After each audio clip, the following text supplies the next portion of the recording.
Hello everyone and welcome back to my channel, or if you're new here, welcome. My name is Zoe and today marks the start of my indie month. I want to make July an indie month where I just use all of my indie palettes. I have some larger indie brands like Huda Beauty and Natasha Denona, but I also have a lot of smaller beautiful indie brands ranging from Game Beauty, Odin's Eye, Nabla, but also Cosmic Brushes, Fantasy Cosmetica, Glossier, Blend Bunny, Sydney Grace, Moira, Bella Boutte Bar, all kinds of brands, and I'm really wanting to add some Glaminatrix and I also have some Gourmand Girls, and I'm really wanting to also add some Glaminatrix to that in an upcoming sale that I'm having my eye on.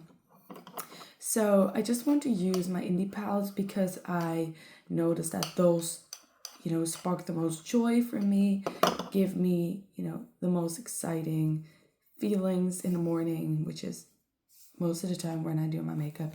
And today I wanted to start off with the Game Beauty Elemental Blast Dendro palette, which is the green one. It's a green monochromatic palette, but it does have some different greens. So you have your teals and mints, and you also have a more grungy green leaning shade. And I thought, why not do some green today?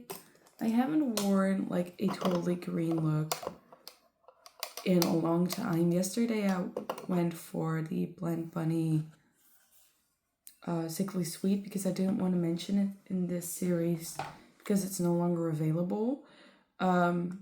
Well, no, I'm saying that wrong because it's currently not available and I don't know if it will be.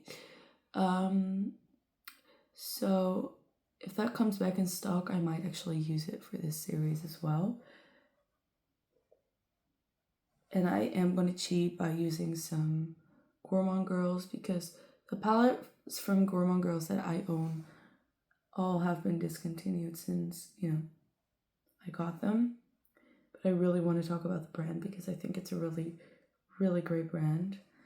So if I don't get anything new from them, I will be talking about some of the palettes that are still available at like different sites than their own.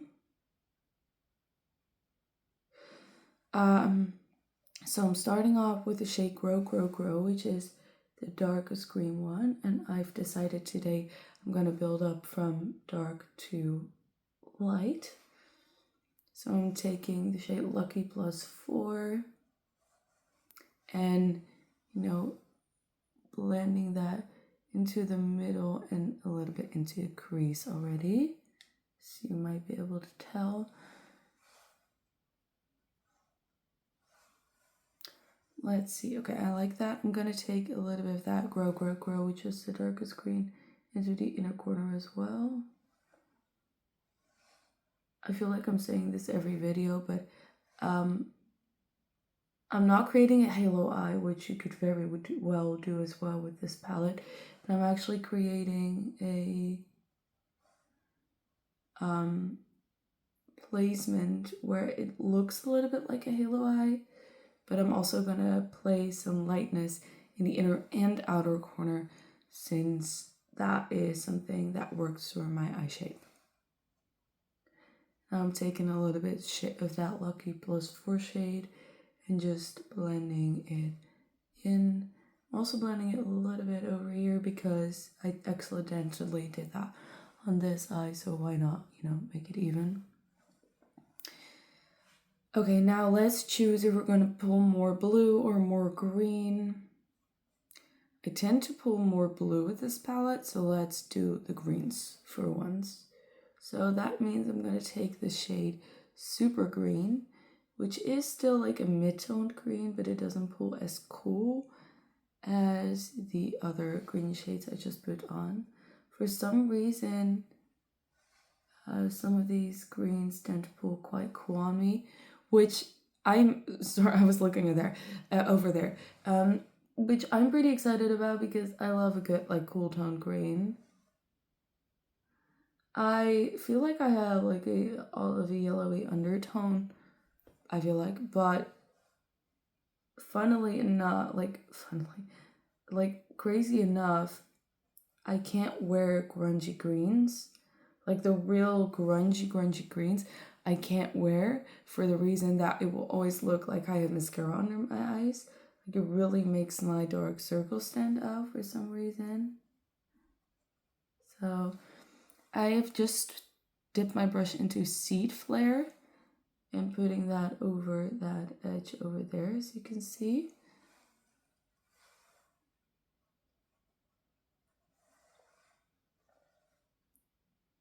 I'm just like patting that on, and now I'm going to brush it a little bit into that previously placed more inner part of my eye. I'm going to blend that a bit. And now I'm going to go back into the shade Super Green and make sure that we still have some kind of blended crease. And it's not just that, the shades I put on in the beginning.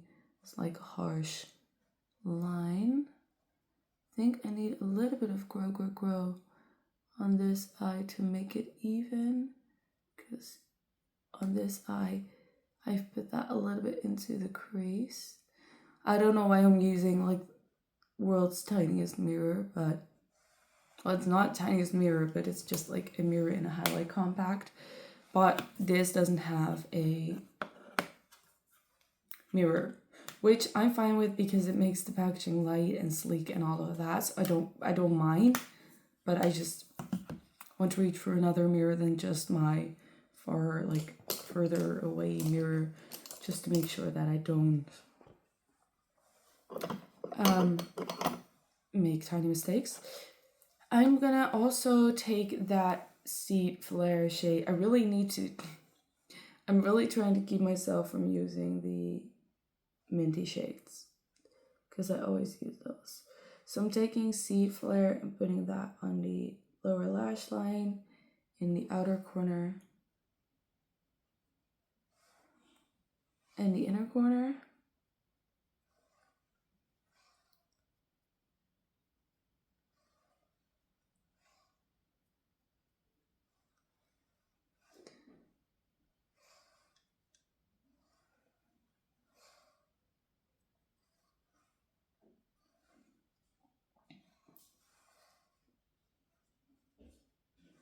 Like that. And now I'm going to take the shade Super Green, which is slightly darker, and I'm just going to connect those two colors on my lower lash line, which I'm fairly sure you can't see any of this process for some reason. This doesn't really want to show up, but I'm trying.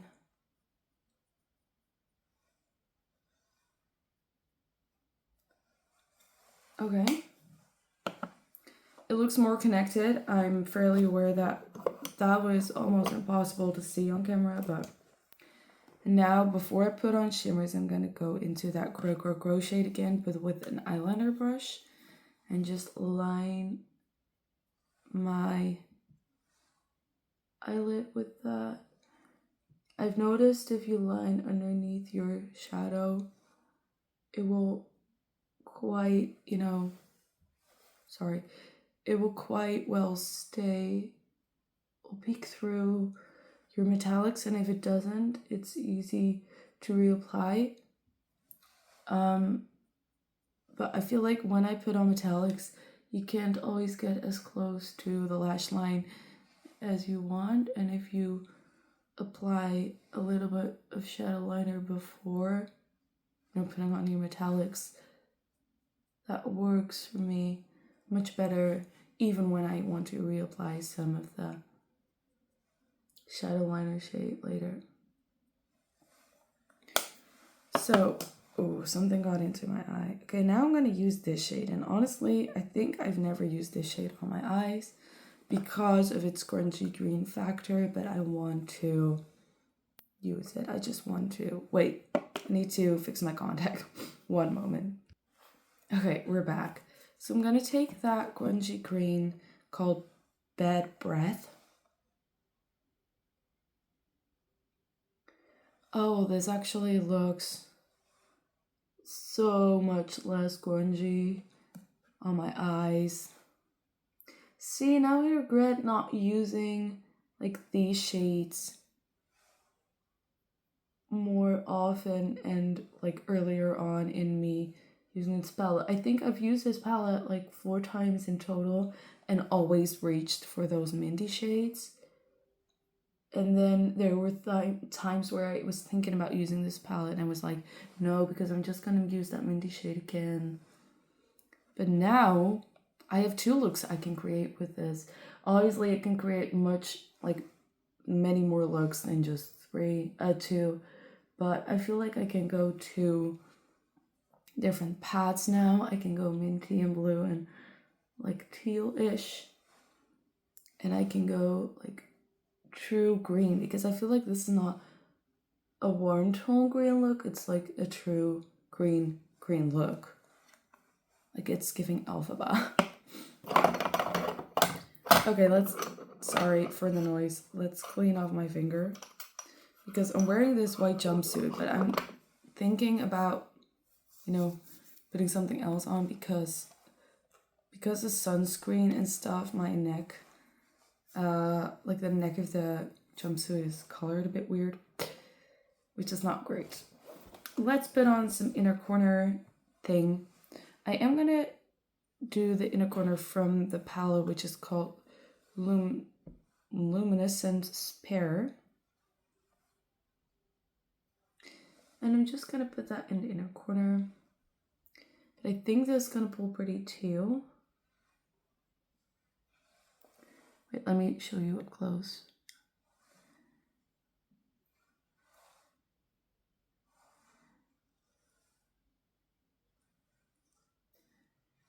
It does pull a little bit too. Not to an extent that I mind with this look, but it is too. It's pulling a little bit too. But I do have to say, if there's one thing I don't mind not, being present in a palette or not being present in different shades in a palette, it's an inner corner shade because I used to do this with the e.l.f.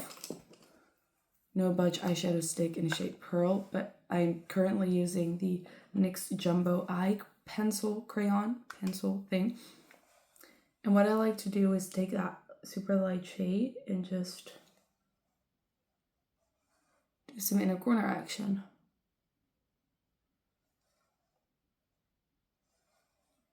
And because you're going over everything that's already put down, you will get a little bit of that green mixed in.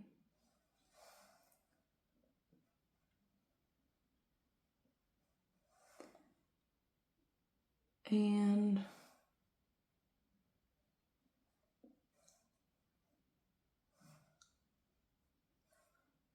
you will still have your green looking in a corner without it, being a total different color altogether, and it will still give you that little bit of light. You do need to kind of clean off this thing after, or else if you do a pink look next, you'll have slightly green inner corner, which I don't think is what you want. So clean that off. Let's finish the look and we'll be back with the final verdict. Okay, and we're back with some liner, mascara, all of that stuff. I put on my Stila Moss liner and some mascara by Essence, some different ones. And I put on an older lipstick by Essence. Not sure if I like this color with everything, but talking about the palette, I really like this look. I'm so excited that I found like a new way to use this palette, which I think will make me reach for this palette more. I love the green. I'm kind of like excited to use some more greens in the coming like few months and getting back into green. So I hope you guys like this look as well. Stay tuned for all the other days of indie month, and also stay tuned for ranking, for like the palette ranking, which I'm going to do in the beginning of August with all the palettes I used this month. I'm hoping to film every look, but I'm not sure because I'm also going on a trip this month. So I'm trying. I'm really going to try to at least capture every look so you can see it. Thank you so much for watching, and I'll see you in my next video. Bye.